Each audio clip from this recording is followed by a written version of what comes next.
I am Angela, a 24-year-old office worker. I live with my parents and my younger sister, Sophie, in our family home. My father works for a large corporation, and my mother is a housewife. Ever since I began to understand things, we've lived in a newly built house, so we might have appeared to be a privileged household. In fact, until I entered high school, we had a close-knit family and a happy life. However, due to a certain incident, I began to be treated terribly by my family. It was the high school entrance exams. My parents wanted me to get into a competitive school, but I couldn't meet their expectations. Since then, their attitude towards me has drastically changed. They insisted that, now that I was in high school, I should handle more household chores, so I was tasked with cooking dinner, doing the laundry, and shopping for groceries. Because of this, I had little time to study, and when my test scores were not good enough, they called me a terrible child. However, my 2 years younger sister, who got into a competitive school as my mother hoped, wasn't tasked with any household chores. Even if her test scores were poor, she was comforted and told to do better next time, and taken to movies and shopping for a change of pace. I was starving for my parents' love, so I tried my best with both my studies and helping around the house in hopes of getting their attention. However, despite my efforts, I failed to get a result, perhaps because of my clumsiness, and in the end, I was berated, being called useless by my entire family, which left me feeling bitter. On the other hand, my excellent sister was increasingly doted on by our parents, and the gap between my sister and I only widened.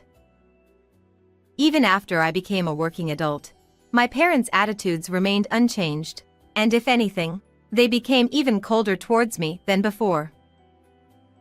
I know the reason for this.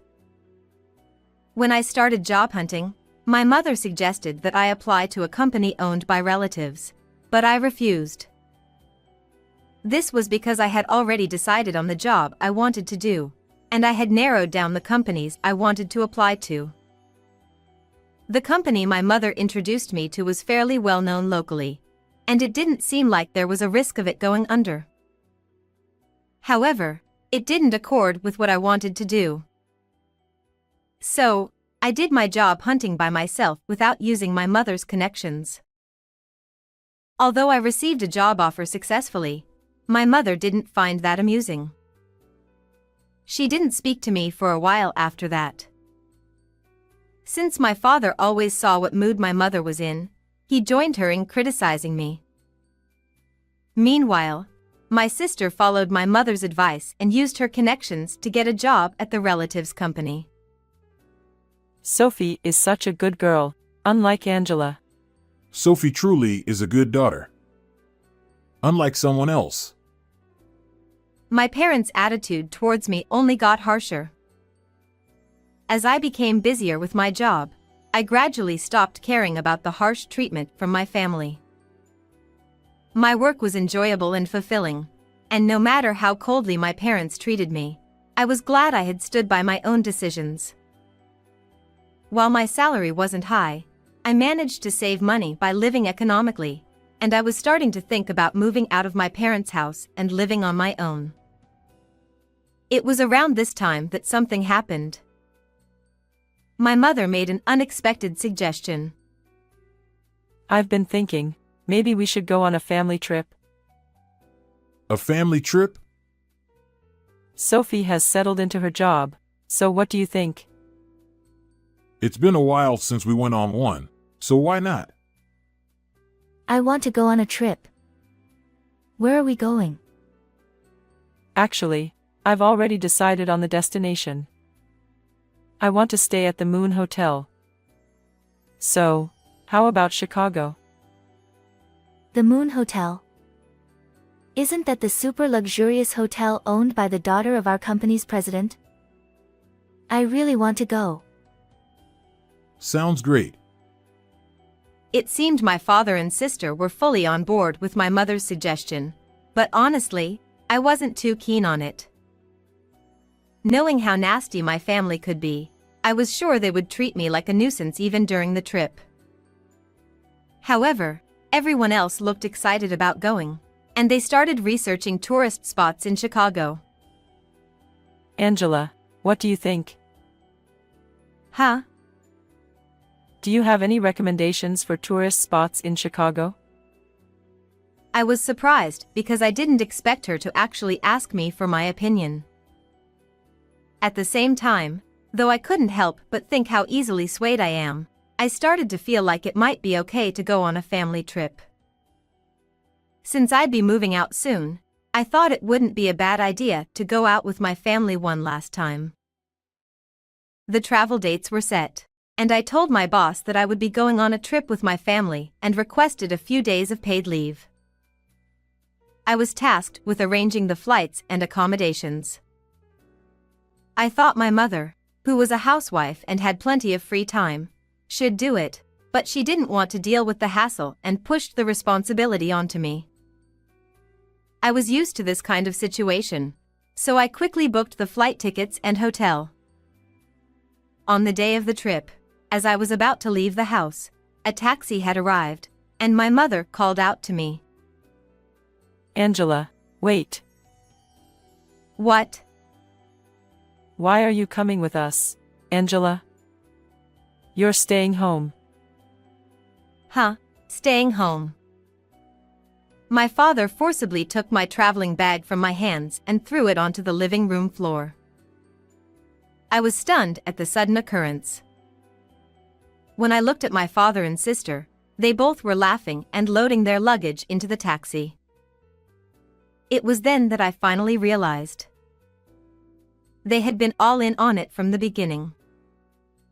I was never included in their definition of family from the start. It boiled my blood. How much more would they mock me? That was when I had second thoughts. Perhaps this could be an opportunity. Then, I won't go. Oh? You're surprisingly obedient. My mother was surprised that I didn't complain at all. Unusually compliant, aren't you? Don't mess up the house while we're gone. Well then, Angela. Take care of the house. With those words, they each slung their bags over their shoulders and left the house. I stared blankly at the taxi driving away. In my mind, I whispered, "Just you wait and see." About 8 hours later, I got a call from my mother as I expected. Angela.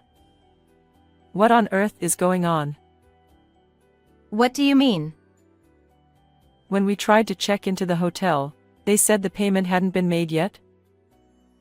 Then I calmly replied to my mother, yelling hysterically.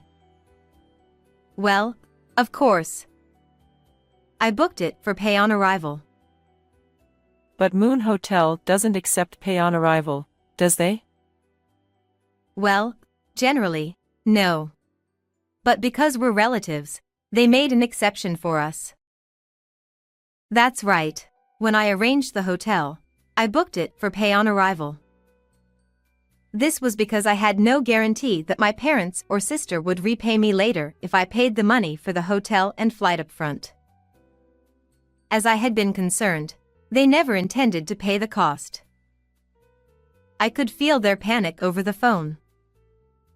While I had to pay for the flight in advance, opting for pay on arrival for the hotel, leveraging the connection as relatives, turned out to be a smart move. My parents and sister, who had assumed that I had already taken care of the payment, must have been quite flustered when they were asked to settle the accommodation fees at the front desk. Why didn't you pay in advance? I don't have money for the hotel. Of course, if I had gone, I would have paid on arrival. But it was you who decided to leave me behind, right? You should figure it out yourselves. Then you should have told us. I never thought I would be left behind like this. It can't be helped. If you can't afford the hotel, why don't you sleep around there? With that, I ended the call. It must have been quite humiliating for our family, who were so concerned about appearances, to cause such a fuss at a hotel owned by a relative and managed by the daughter of my sister's company president, simply because they couldn't pay. As I left the house that had been my home for 24 years, I couldn't help but feel the corners of my mouth twitching with suppressed laughter. Initially, my revenge was meant to end here. However, it took an unexpected turn. The panic and commotion caused by my parents and sister at the Moon Hotel were far worse than I had imagined. According to what I heard later through relatives, my parents and sister kept negotiating at the front desk for a while, trying to see if they could lower the bill for my portion since I wasn't there. Of course, same-day cancellations weren't accepted, and eventually, my father ended up paying the full amount with his card. The scene of my family shouting over the phone, demanding to know why the bill wasn't settled, and then pleading for a reduction in the fees for one person, must have caused quite a stir in a luxury hotel. Furthermore, Moon Hotel typically operates on a strict reservation-only policy and doesn't usually accept pay on arrival. It was only because we were relatives that they made an exception for us. However, despite this special arrangement, my parents' outrageous behavior left a strong negative impression on the management of Moon Hotel. Naturally, this incident reached the ears of my sister's company president through their daughter, who was the manager of Moon Hotel. As a result, my sister, who had already secured her position through connections, found herself in a worse position within the company. Now, it seems that her chance of career advancement is utterly hopeless.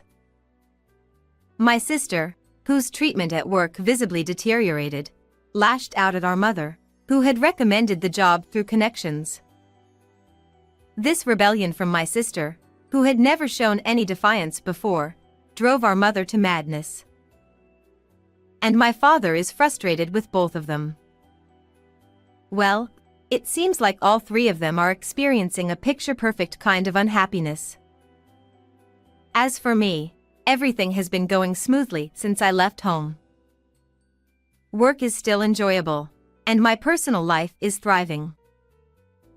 Recently, I've been discussing the future with the man I've been dating for a while, and it looks like we might get married in the near future. If we have children, I want to use my parents as a bad example and ensure that I shower them with unconditional love equally and create a warm household.